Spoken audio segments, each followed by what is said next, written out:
Welcome back to Heavy Car Garage. This video, I'm probably not going to be doing any car work. I was kind of thinking about what I can and can't do, and just realized I just don't have the time or really the motivation yet. I still need to do some research on how to properly wire up this car. So that's not going to get done today. I am going to be working on that in the background, trying to figure out exactly what I need to do so that I can make a good, proper video for that. Instead, this time around, I plan on going through a bunch of my other projects, showing you a little bit more in detail what's going on. And, hey, dogs.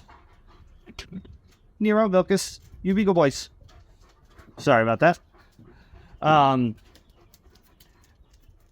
plan on showing some of my other projects, where I'm at with that, and just a little bit more in detail than the really quick kind of introduction I did in my first video. So yeah, I apologize that we're not going to be getting to actually any car work in this video, any automotive work, but I do promise that will be coming as I can find the time to do it. Dogs, am I right? So let's get on with that. First off, what we got here is my 99 Ram 1500. It's a bit of a wimp, but the 318 doesn't have a lot of horsepower on it. What I do have, and what I have done, is I've got this shell on here. I had to make some custom windows because I got it for 15 bucks, and it didn't have any windows in it. Got this rack going around the top, got an awning, and I have basically all my camping stuff in the back. This truck was designed essentially as something I could do some overlanding, off-roading stuff, not worry about the body because it is, you know, it's a Dodge. But yeah, everything's ready so that at a moment's notice, me and my wife can hop in here, take it out. I've got a camper that, not a camper, a tent that goes on the back, that hooks onto the back of the truck, so we can use the bed as a sleeping space as well. The only problem is that a couple months ago, this shit had some overheating issues. And I fixed the overheating issues, and then another area burst, and then I fixed that, and then another area burst. So it's sitting until I can essentially go through and replace a lot of the heating cooling lines on here and make sure that those stop bursting on me. Fortunately, I don't have to worry too much about the transmission dying due to overheating like is very common on Dodges, because I've got a separate oil cooler for the transmission instead of the one that goes through the radiator like they come from the factory. Other than that, the truck does run great.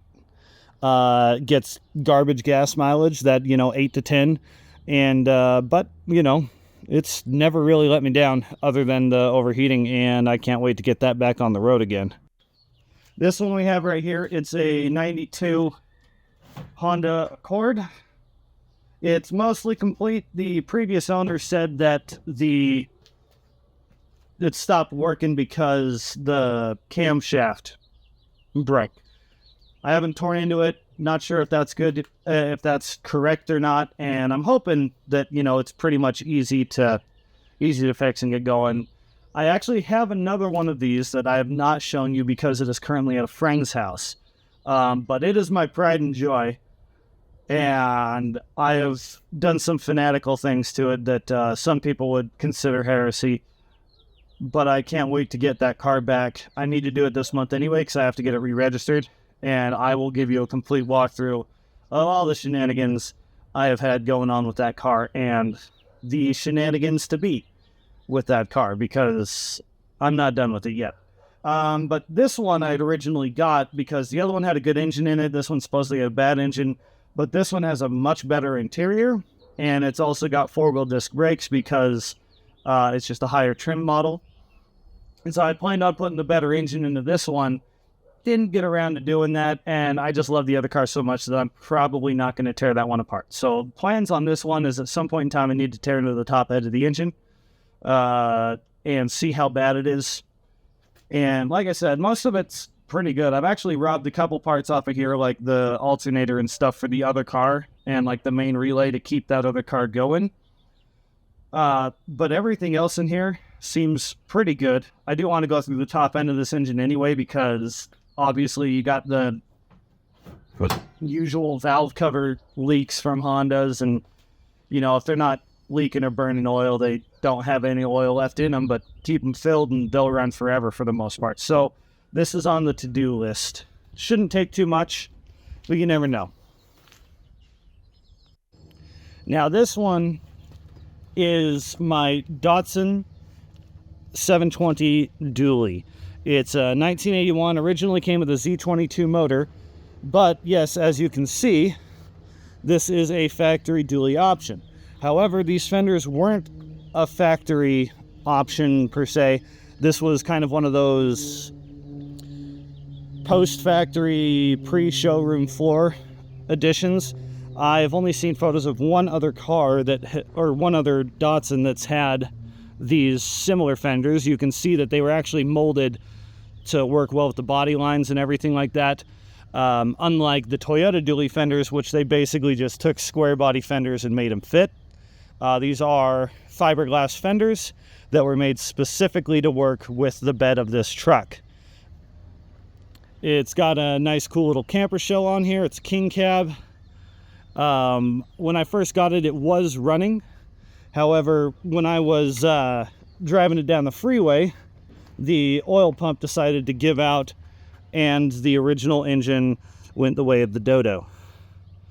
Instead, I took the engine out of the Xterra that I have here, which is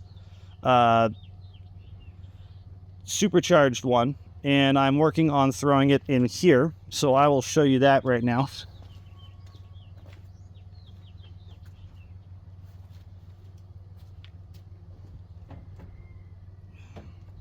Careful with the hood.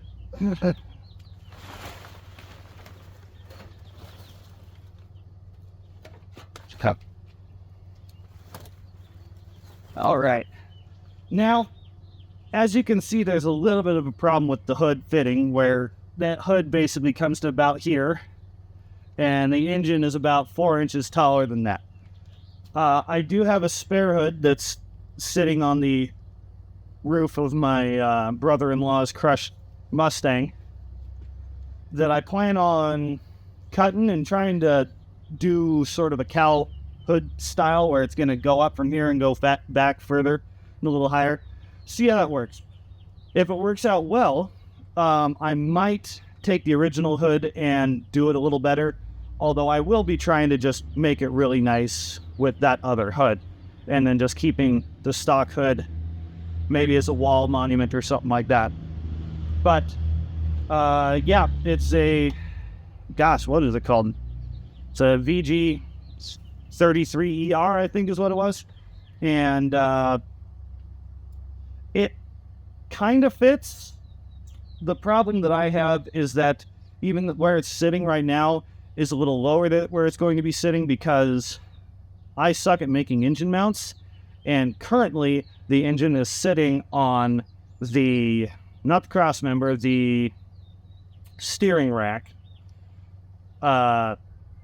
which is not good.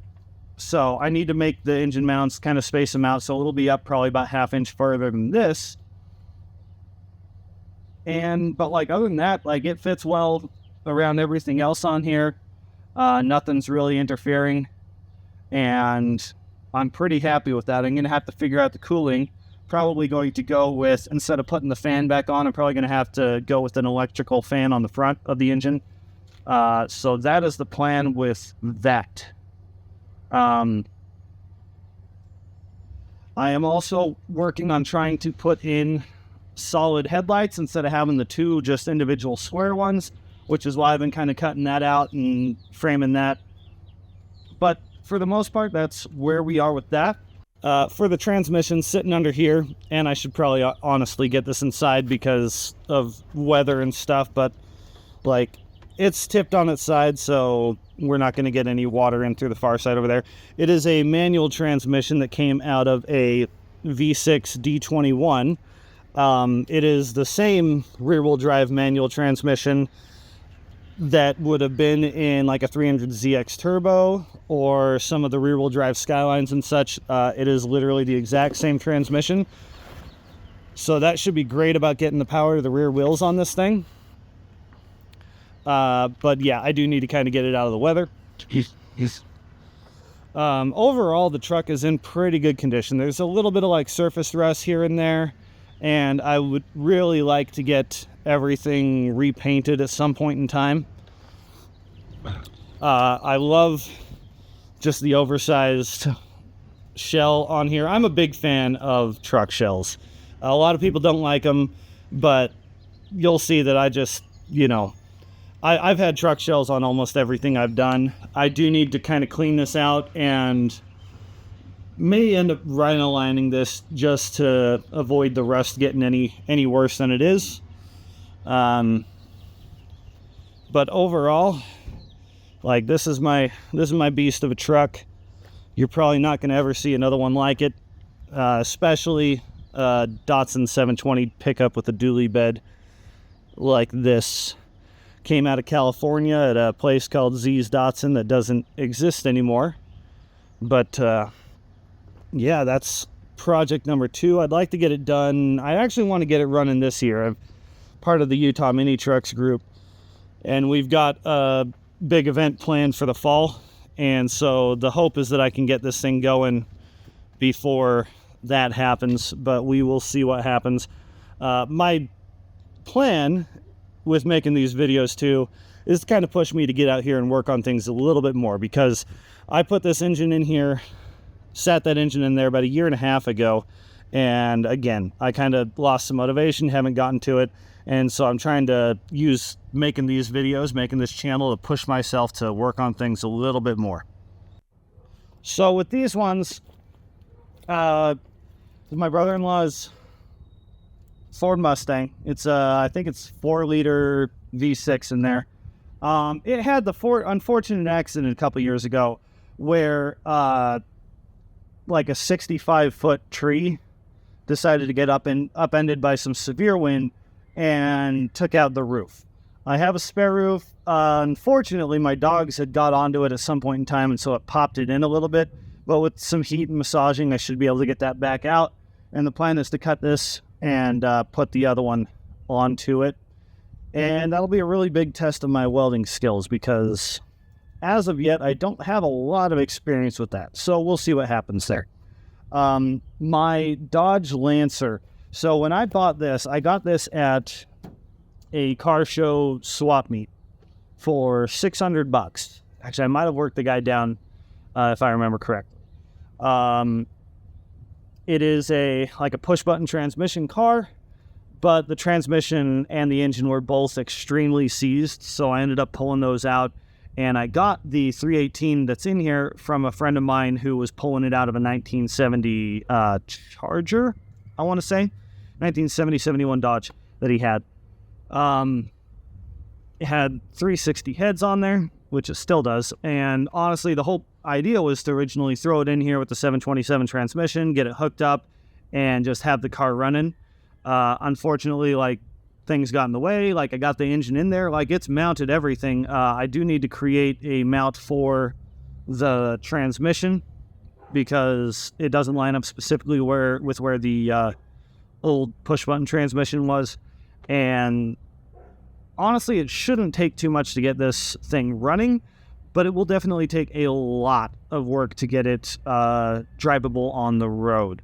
And that is mainly because I would definitely want to go through all the brake systems and like the steering and everything that's on here and make sure that it's not going to kill me when I drive it. As said, and I've shown in the previous video, I do have a 440 in the garage that's a little worse for wear that I do want to put in this thing at some point in time. But again, that's going to be a money and time thing, depending on what when I can get to it. At this point in time, I just try and trim the tree and make sure I don't get anything falling on this and make it any worse than it is. It's got some great patina on there, so I would actually really love to paint this car and have it really nice painted. But in the meantime, I wouldn't mind kind of just cleaning this up as it is and polishing it and making sure it doesn't get any worse. Yeah, so inside, and it's going to be kind of hard to see, so I'm going to float this thing over here. There aren't really any floors left. Don't know if you can see that. The floors on the front and the rockers along this entire side are absolutely toast. Luckily, I found a place that makes reproduction ones, and I have those in the garage. I don't think I showed them to you when I was cleaning up, but they're in there. Other than that, like, one of the reasons I got this car was because you never really see these in car shows or anything. They're not really out there a lot. It's a little bit more of a unique 50s vehicle. Despite the fact that they sold a ton of these, they just never caught on like the Fords or the Chevys do with the collectors. So it's just a cool looking little vehicle. I love the way the hood is. Yeah, it'll be pretty dope when it's all done. So normally there's a spare tire on the front. It's not on there for reasons. I don't remember why. I bought this really cheap toolbox and bought this really cheap grill. I think I got the grill for free, and essentially, fit them together so I could have a bit of a grill that I could take with me. This side still opens so I can, put stuff in there and take it with me for the grilling and everything. And it works out pretty well. I've used it a couple different times. I do need to probably replace the handle on here because weather has gotten that to shit. And I always wanted to put like a magnet back here to hold the lid up instead of, letting it burn through the fiberglass on there like it was doing there. But other than that, this has been an amazing little trailer for me. I actually used this to help move my sister up to Portland a few years ago, which was a 13-hour drive, and basically had this towed behind it the whole time, there and back. Even though it's lowered, it's on 4-inch lowering blocks, which was meant to match my other truck, which was also very low. It was a very bouncy ride. I hit some dead deer on the way up there and spread dead deer meat chunks all through the underside of both the truck and the trailer. So that was fun. So speaking of Datsuns with truck beds, this is another Datsun 720 King Cab bed that somebody had turned into a trailer at one point in time. Had a shell on it, and I essentially painted this because this was originally red with the white shell on it. I painted it white and blue to match my last pickup, which was another Datsun 720 that was blue on top, white on bottom. And I'll put some photos insert some photos in here so that you can kind of see that truck in all its glory. And just got to say, I absolutely miss this truck.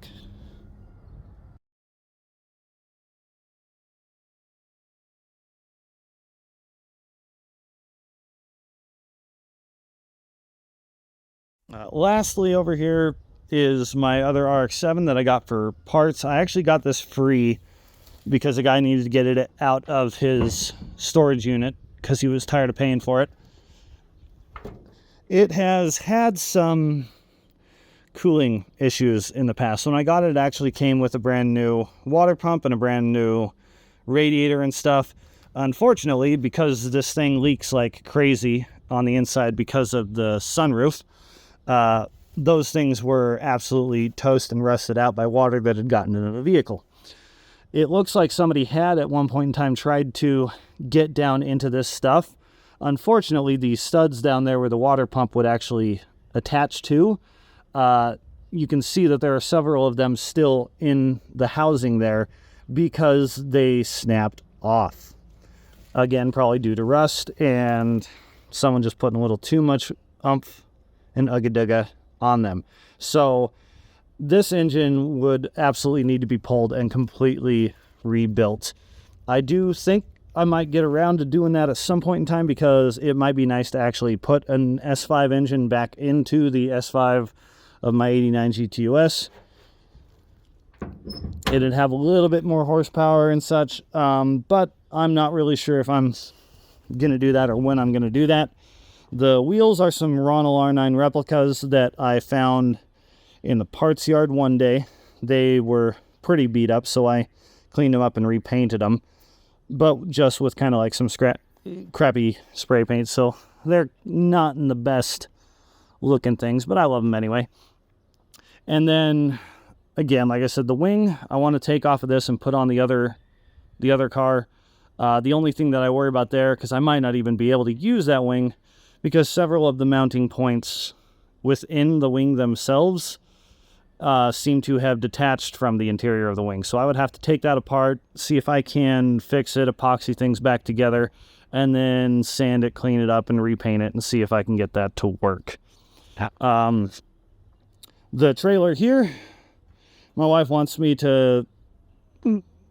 and I want to essentially see if we can build this into a camper. We're still looking at the costs of it, because honestly, if it's going to cost us like $4 or $5 grand, we might end up just getting a different trailer, like buying a trailer that's actually usable, instead of spending the time and months that it would take to put this thing together. I've gone over this other stuff. Most of this is scrap metal. But that's essentially it.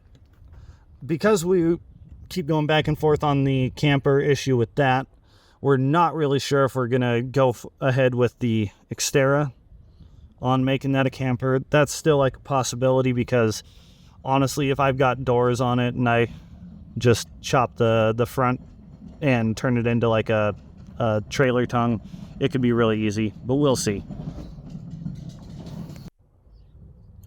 And that's basically it. I'm hoping, like I said, to get working on the vehicles next week, so we can actually have some, like car work content, because that's the whole point of this channel.